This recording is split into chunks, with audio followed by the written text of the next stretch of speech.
Hi, everyone, and welcome to our first episode of What's Next in EdTech. My name is Tom Driscoll from EdTechTeacher. I'm joined by my colleague, Avra. Avra, quick introduction. Hey there, everyone. I'm Avra Robinson, and an instructor also with EdTechTeacher. Happy to be here with you today. All right, so quickly, if you want to ever connect with us, I'm at Tom Driscoll EDU on Twitter, Instagram, and every other social media platform that's out there. Avra is at Avra Rachel. So let's just dive right in. So this is a new show that we're providing at EdTechTeacher. It's going to be quick, conversational, have a lot of really useful ideas and resources each month to share with you. So it is going to be a monthly program. We're going to have 3 or 4 topics. We'll just quickly run through. As far as the format is, we are going to be demonstrating a few different resources pretty quickly. If you ever wanted to go back and see some of those resources, we are going to have show notes, and we're going to share that with you in a couple different ways. For anybody that registered for this through our EdTechTeacher site, we're going to email you the link to this video archive, as well as any of the show notes or any of the resources that we reference. We'll also be putting them in the video notes towards the bottom of the description, so keep an eye out for that. We will share that away. All right, Avra, so we're just going to jump right on in. So the first topic we're going to talk about is Google for Education. There are a few different updates that we'd like to share with you guys. So let's start out with Chromebooks. They just announced in a post a few days ago, there is a new line of Chromebooks coming out for the next school year. And this is actually the time of year where a lot of school districts are starting to kick the tires on new models. Maybe you're up for a refresh cycle. If you're a tech director, maybe you have a lot of these different models that you have teachers trying. What Google did, which I think was really smart, is they created a couple different categories for the new Chromebooks. Now, one of them is going to be for the different types of in-class devices. So these are the in-class, like remote learning, blended learning, hybrid learning Chromebooks for student use. And these are kind of more your traditional Chromebooks. But what they've also done is they've created a second kind of classification of Chromebooks that are designed more for educators and higher ed. Now, why did they do this? Well, a lot of teachers that have had to do more advanced uses of a Chromebook, say having multiple different apps running at the same time, like say you're running a Google Meet and you have a Pear Deck running and you're trying to do something like a regular Chromebook designed for students that came out 4 years ago had a hard time doing that. Right. So what they've done is they've created a category that a lot of them have touchscreen capabilities. They have a lot more horsepower, so they can handle a lot of those. So I highly suggest if you are in a position where you can test out some Chromebooks and they're for staff and for educators, I would take a look at some of these models because they definitely have a lot more horsepower and they're also better for content creation, video, and those types of things. So I just wanted to point that out. The other thing that came out in that blog post here is a lot of schools have also started to do their own in-house repair of Chromebooks. If that's something that your IT team does, or if you have a student-led Chromebook repair group, then I would actually suggest taking a look at that because it has a training program and it has a guide for if you are doing your own self-repair program. I think it's a great idea. A lot of districts do this. This helps provide kind of manufacturer specific guides on how to repair these. So this is really helpful. So for instance, if you had this particular Acer Chromebook in your district and you have a student team that's ready to set them up, it's a full repair guide that you can go through with students if you wanted to get that rocking. So I think it's a great idea to have in your school. So if you're not sure where to get started and you're looking for some resources, we'll add this over to the show notes.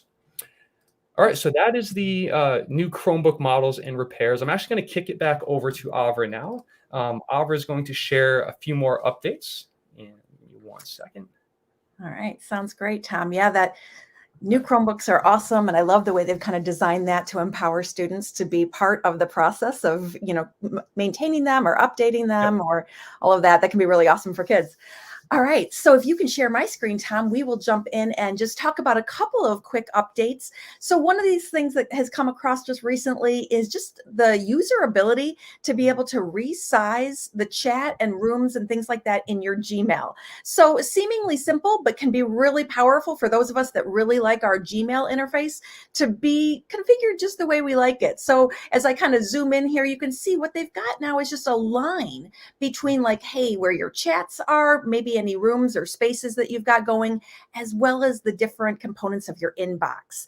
So, you can take this line and click on it, drag it up and down, and be able to show more of your inbox or less of your inbox, or, be able to see more people that you chat with on a regular basis.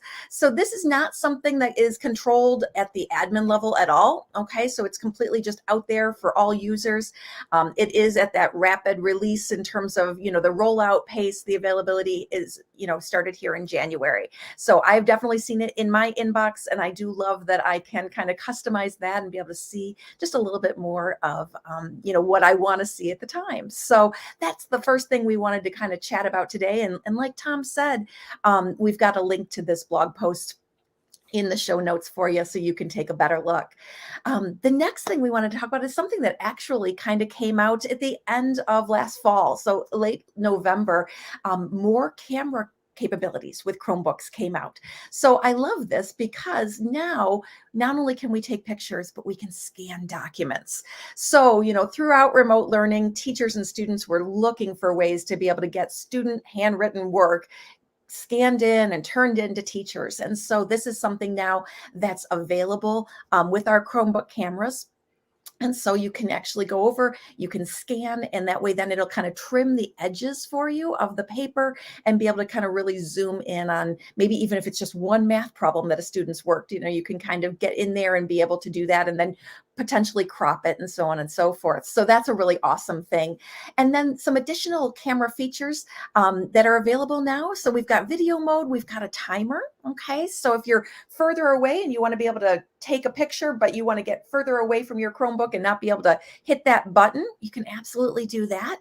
We can also scan QR codes now with Chromebook cameras. So I know my son's district last year used Clever. He was able to have a QR code and be able to log into his Chromebook with that, which was fantastic. So anytime you're taking pictures with your Chromebook, it goes into a save for later folder in that camera folder, which is found in the Files app on the Chromebook. So lots of kind of cool capabilities. And then they're teasing us with a little coming soon.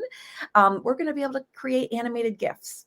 So you'll be able to, do a quick wave and have your Chromebook record that and become a GIF, and that can be awesome for language development. I always think about little guys or English language learners, so on and so forth. So some really cool things happening with our Chromebook cameras. And then lastly, in terms of our googly stuff we want to mention today is that we've got Doodle for Google coming up. So that is a contest that has actually been around since 2008, I think, or so, about 14 years. And the Doodle for Google page has all sorts of information for K through 12 students that want to enter. So when we think about doodles on Google, anytime that you head to Google and it's a famous person's birthday or something like that, we're going to see one of those doodles. And what this is an opportunity for kids to be able to create those doodles. So on this page, you can scroll down, you can see some different examples. And then across the top of the Doodle page, the Doodle for Google page, you're going to see all sorts of information about the judges this year. Kids will be excited to find that one of the judges is Selena Gomez, which is pretty awesome, as well as a couple other folks, including the Teacher of the Year from 2021. And there's information about prizes, and there's even a link to educator resources. So if you as a teacher would like to be able to introduce your students to this, there's some videos for them to learn about the process, learn about the contest, and just kind of get started. So lots of great possibilities. It's always such a fun thing to kind of watch those Doodle for Google student Googles come in. So that's pretty much it for our Google stuff. Tom, if you want to take it over and talk about their next topic, that'd be awesome. Uh-oh. Sorry, 1 second. I got to fix my camera here. Oh. Is it working now, Avra? Yep, you're great. Sorry about that. All right, so I'm going to go to my stream here. So the next topic we're going to do is actually a recent blog post that I published a few weeks ago. It is on a tool called Sutori. So if you haven't heard of Sutori before, it's a multimedia tool that it actually came out a while ago under a different name, but I had forgotten about it and I was reintroduced to it a few years ago, actually a few weeks ago. And what was different about this that I was intrigued by is that one of the things I really look for in any EdTech tool is the idea of it seamlessly integrating with other resources. And what Sutori does is it's essentially a creation tool that teachers can use for presentations, that they can use for projects, and that students can also use to collaboratively build out. In a sense, it's kind of like a timeline, but it's more than that when you really dig in. So I have a few resources on the blog if you want to check that out. There's examples for elementary teachers, social studies, science, and ELA. I created a video guide. So if you want to take a look at, I think it's about a 10 or 12-minute video walking through exactly how to create that with your class. You can click that. And I also created one if you want to see an example of a Sutori on a lesson. So I made a lesson on a student guide to misinformation. So if you click on this link, and I'll make sure this is all in the show notes as well, you can see here that I scroll down and I layered in some information. On the left side through some text, I can add embedded PDFs. This is a module from Checkology from the News Literacy Project. And not just linking out to info, but you can also bring information in. So for instance, this is a Quizlet flashcard game that can now be played right within the Sutori timeline, right? So it's not a separate pop out or a separate module. It's all built right in. As you scroll down, you can also see that you can embed flip grids right into this as well, discussion forums for students, YouTube videos. And then I even tried this out and it worked. You can embed Edpuzzle videos with your own embedded questions right within this platform. And of course, ended with a Padlet because why not end with a Padlet? Now, that's what I really like about this tool is that it does bring a lot of what we like, kind of like our core EdTech tools for educators right now, and helps bring it all into one place. So the guys that have created this, the team over there, I met with them a little while ago. They're a great group. They are responsive to feedback. So if you have any ideas that you want to run by them or use cases, feel free to let them know. Also, if you wanted to use this in your class, there actually is a join code that you can use. So if you wanted to purchase this for your school, like all the advanced features, if you just put in the code 30, that's an EdTechTeacher discount code that you can add in there. We'll put that in the show notes as well. And they will give you a free upgrade to all the premium bells and whistles of Sutori if you wanted to check that out. All right, so that's Sutori. Now we're going to kick it back over to Avra for updates, huge updates. I saw this at FETC last week to Canva and Book Creator, primarily Book Creator. So Avra, I'm going to let you take it away. Awesome. All right. So listen, Canva and Book Creator are two of my absolute favorite tools. Been using Book Creator forever. And just in the last year and a half, I've fallen in love with Canva. So Book Creator, obviously, if you've never used it, the name says it all, right? We can create books. And Canva is this amazing design tool. So I grew up using things like Print Shop and Print Artists, these wonderful little graphic design programs. And when we all went to the web, I was a little lost because I didn't have all my clip art and all my fonts and all the fun. And Canva really is kind of fitting that bill for me right now. So these two amazing programs have teamed up. So what Book Creator is doing is they've created an app store, and they're linking all of these different ed tech tools and making it so that they integrate beautifully into Book Creator with just a couple clicks, which is amazing. And Canva is in the process of also partnering with many different ed tech tools. Last month or 2 months ago, they announced a partnership with Flipgrid, where you can go in to Canva and look for like backgrounds that you can make for your Flipgrid videos and things like that. So specifically with Book Creator and Canva, you can actually just with a couple clicks go in and create like a cover or a page for your book. And then with a single click of an add to book button, you're able to just put it right in. So this is an awesome process. I'm just trying to get down to the picture here so you can kind of take a peek. So if you notice, like back in the background here, this is Book Creator. And then what happens is you go ahead and click on the plus sign, and then you click on Canva. And this is a really quick kind of animated GIF that they've made here, but you can see that you can quickly and easily create or choose a template that's already made and be able to just throw it right into your Book Creator with just a couple of clicks. So I was so excited that this app, these two apps have come together and are creating this amazing partnership right now. I will be creating some tutorials on it in the next couple of weeks. But just so you know, if you're new to Canva and you've never used it, so going back to our blog, and again, all of these links will be in those show notes for you guys. But I do have a whole maybe 10 or 15 different posts and videos and tutorials on how to get started with Canva. And Book Creator has just recently changed their interface a little bit. So I am in the process of creating a set of posts about that as well, so that way everybody can feel really comfortable.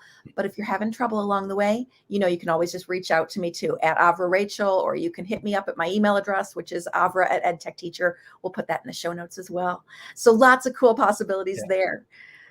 Yeah, I am so glad those two teamed up, because Canva and Book Creator, I mean, I've loved those for a while. Avra, you're like the guru when it comes to Canva for education. So I love it. and you've done a ton of Book Creator stuff over the years too. So it just makes sense that they're working together now and making things really easy to create for kids. Yeah, creation, you know, student creation is so powerful. And, you know, we can be creative as adults, but when you get to put it in the hands of little guys, Right. all the way up, obviously, all the way through all the grade levels, it's so cool to see the kids' creations. All right. Well, thanks, Avra. All right. So that brings us to the close. So this is our monthly format. So we're going to have one a month, and we're going to keep them short, about 15, 20 minutes, to share some cool things that me and Avra have found in our travels and work with schools across the country. If you have any requests for resources or tutorials or things for us to add to the show, feel free to reach out to us anytime through our social media. I'm Driscoll at edtechteacher.org. Avra's at avra@edtechteacher.org. So pretty easy to get in touch with us. Also, our blog is going to have a ton of stuff coming up.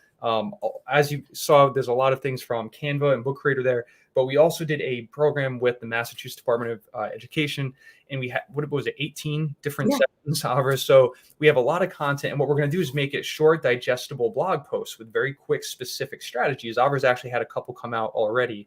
Avra, maybe a quick shout out to one that you just posted. Yeah. So let me think real quick. I last week was chatting about, well, let's see, I've got digital workspaces and hyperdocs in here. I've got Google Classroom features that are talking about progress monitoring and providing feedback for kids. So, and those are all hour-long sessions that you can watch at your leisure and be able to, you know, grab a bunch of ideas. And they're on our YouTube channel as well. And then we've got links to the slides. So you can always jump in there and grab some templates and other ideas. So I think there's a wealth of stuff if people are looking for some self-paced PD. Right. And yeah, that's just the tip of the iceberg. We have a lot more coming on that front. But again, it's either a short blog post, we can give you the full slide decks. And then also, if you want to watch the in-depth webinar, that's all posted and embedded from our YouTube channel. So you would just go to the What We Think tab on our EdTech Teacher page and access all of those upcoming blog posts. Also, we have a few other webinars coming up this spring along with these monthly episodes. So keep an eye. We're going to have some cool guests on that we're going to be highlighting some of the cool work in EdTech that they're doing. And we have some workshops coming up this summer. We are currently developing a format for them, but we believe we are going to have a mix of on-site live sessions as well as some virtual options. So keep an eye out. Subscribe to our newsletter if you want to have any updates on that, but we will be running workshops. And then, of course, we love working directly with teachers and schools as well. That's really the thing that we have a lot of pride in, is working with schools. A lot of it, of course, has been virtual, but we have an increasing number of schools that we're able to actually work on site with teachers again and collaborate with them. So if you're ever interested in that, feel free to reach out to me or Avra. We'd love to come work with you in your school. All right. So for those that have watched it live, thank you for watching live. For anybody who's watching the archive of this, thanks for watching. And until next time, we'll see you guys. Thank you so much.